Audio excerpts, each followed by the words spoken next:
अस्सलाम वालेकुम, this is Umar Numan. वजी सदाकत। चलो शुक्र है आपने नाम बताया अपना। तो आज हम आपके साथ एक नई वीडियो के साथ पेश खिदमत है। इस वीडियो में हम अपने देखने वालों को, अपने क्लाइंट्स को और ये बताएंगे कि बाज़ बंदे वजी भाई हमारे पास आते हैं, वो कहते हैं कि हमें लाइक अपार्टमेंट चाहिए रेंट पे, हमें विला चाहिए रेंट, और आज ही हमने शिफ्ट होना है या हमने कल शिफ्ट होना है। तो उनके बारे में बताएं कि बैरिया में रेंट पे चीज़ लेने का क्या प्रोसीजर है। लाइक पहले हम बात करते हैं अपार्टमेंट की। अपार्टमेंट में अगर फॉर एग्जाम्पल एक फैमिली आती है, वो कहती है हमने अपार्टमेंट लेना है, 2 बेड अपार्टमेंट रेंट पे लेना है, उसमें शिफ्ट, उसका क्या प्रोसीजर है, कैसे शुरू करेंगे, कैसे वो आएंगे, डॉक्यूमेंटेशन के बारे में बताएं, क्या डॉक्यूमेंटेशन है, क्या प्रोसीजर है। देखिए उमर भाई, सबसे पहले तो हमारे क्लाइंट्स जो देख रहे हैं, जो व्यूवर्स देख रहे हैं, फौरी तौर पे कुछ भी नहीं होता। आप आएंगे, रूल्स एंड रेगुलेशन है उसको फॉलो करेंगे। सबसे पहले आप विजिट पे आते हैं, अपार्टमेंट देखेंगे, डन करेंगे, पसंद आ गया आपको, आप बयाना करके, जिसको टोकन मनी कहते हैं, 5-10 हज़ार रुपए आप वो टोकन मनी देके जाएंगे कि यार ये मुझे समझ आ गया। जो 10,000 टोकन है वो जिसका वो जिस ब्रोकर के थ्रू, डीलर के थ्रू आता है, वो उसको हैंड ओवर कर देते हैं कि यार ये मेरी तरफ से डन हो गया, 10,000 टोकन है। मैं कल या परसों फिर जो म्यूचुअल अंडरस्टैंडिंग से एग्रीमेंट की डेट होती है डिसाइड की, इस दिन हमने एग्रीमेंट करना है,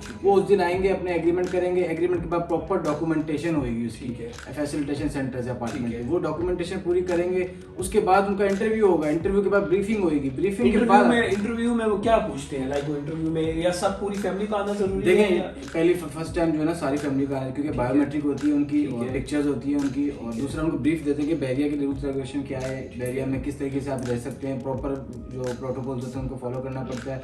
फिर वो आपको इंटरव्यू में पूछते हैं भाई कहाँ से शिफ्ट हो रहे हैं, क्यों आ रहे हैं, क्या रीज़न है, और जो आपको अपार्टमेंट मिला है उसमें कोई इशू, कोई परेशानी, कोई आपने हर चीज़ होकर चेक कर ली है। ये हल्की फुल्की सी बस और लाइटर नोट पे डिस्कशन होती है। उसके बाद फिर वो अपना डिसाइड करते हैं कि आया इनको एनओसी इशू करनी है या नहीं करनी है। उसके अलावा पुलिस वेरिफिकेशन मांगते हैं। डॉक्यूमेंट्स में आपको बताया था क्या क्या मांगते हैं। डॉक्यूमेंट्स में सबसे पहले एग्रीमेंट होना चाहिए, टेनेंसी एग्रीमेंट। उसके बाद आपकी पुलिस वेरिफिकेशन होनी चाहिए।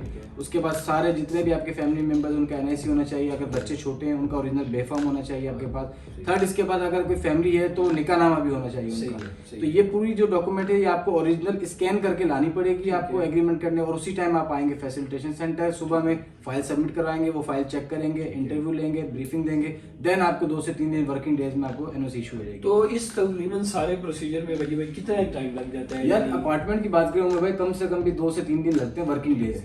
आप जैसे आज आपने एग्रीमेंट कर लिया, सुबह फर्स्ट टाइम एग्रीमेंट किया आपने, अंडरटेकिंग बनवा ली, अंडरटेकिंग बनवा के आप डायरेक्ट फाइल सबमिट करवाने आएंगे फैसिलिटेशन सेंटर। वो आपकी पूरी कम से कम 2 से 3 घंटे लगते हैं आपको एग्रीमेंट करने के बाद।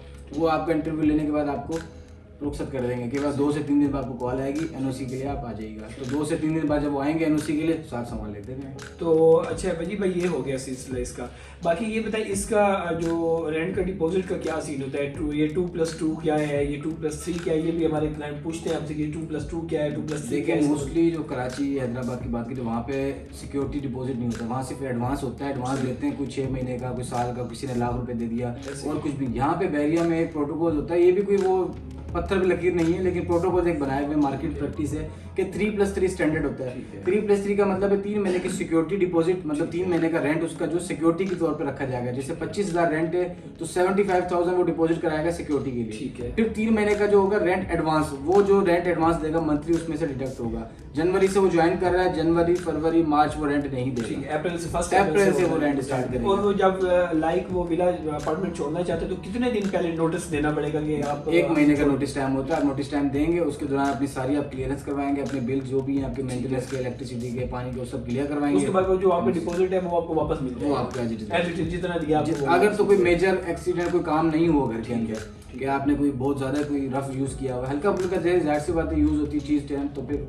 हल्का फुल्का टचअप तो होता है। अगर मेजर कोई काम नहीं होगा तो एज इट इज आपकी सिक्योरिटी डिपॉजिट वापस मिल जाएगी। तो वजी भाई विला का भी यही सीन है, 125, 250, 500, 1000 के यार जो विला लेते हैं उसका भी रेंट का यही प्रोसीजर है? जी बिल्कुल सेम प्रोसीजर, लेकिन अपार्टमेंट थोड़ी स्ट्रिक्टनेस ज़्यादा है, क्योंकि बैरिया के अपार्टमेंट से वहाँ सिक्योरिटी, बैरिया के रिसेप्शन एरिया, लॉबी एरिया, वहाँ पे ज़्यादा सर्वेलेंस है, तो इसलिए वहाँ पे ज़्यादा सख्ती है। विला की निस्बत विला बहुत कम है। वहाँ पे एक प्रोटोकॉल आपको यही फॉलो करने, एक अंडरटेकिंग नहीं बनेगी आपकी।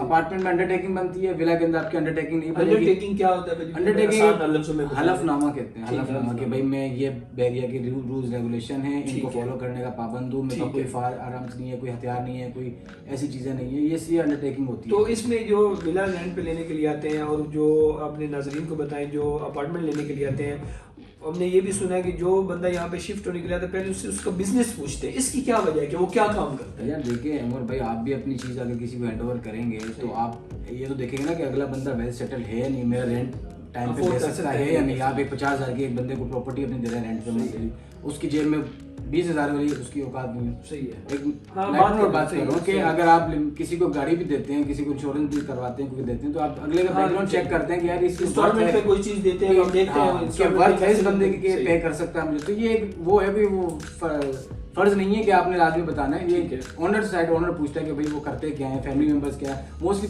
फैमिली मेंबर इसलिए पूछते हैं कि अपार्टमेंट है छोटे 950 स्क्वायर फीट के, वहाँ पे कुछ 6, 8, 10 बंदे तो एक साथ रह नहीं सकते। छोटी फैमिली होती है, घर अच्छा साफ सुथरा रहता है, यूजर मेंटेन रहता है, तो इस वजह से मोस्टली लोग जो फैमिली डिटेल पूछते हैं कि कम से कम हो और अच्छा सेटल बिजनेस हो या जॉब सैलरी पर्सन हो, ताकि रेंट पे कोई इशू ना आए। एक ये इशू होता है इसके अंदर। सही भाई जी, भाई बहुत शुक्रिया, आपने हमारे देखने वालों को एक बताया कि यहाँ पे क्या प्रोसीजर, क्योंकि ये वीडियो बनाने का मेन मकसद ये था कि लोग आते हैं कहते हैं हमने कल ही शिफ्ट होना है, तो बैरिया में आने के लिए आपको कम से कम 1 वीक का टाइम रिक्वायर्ड होता है, उसमें तमाम डॉक्यूमेंटेशन करनी होती है, जैसे डॉक्टर वजीद भाई ने आपको बता दी है।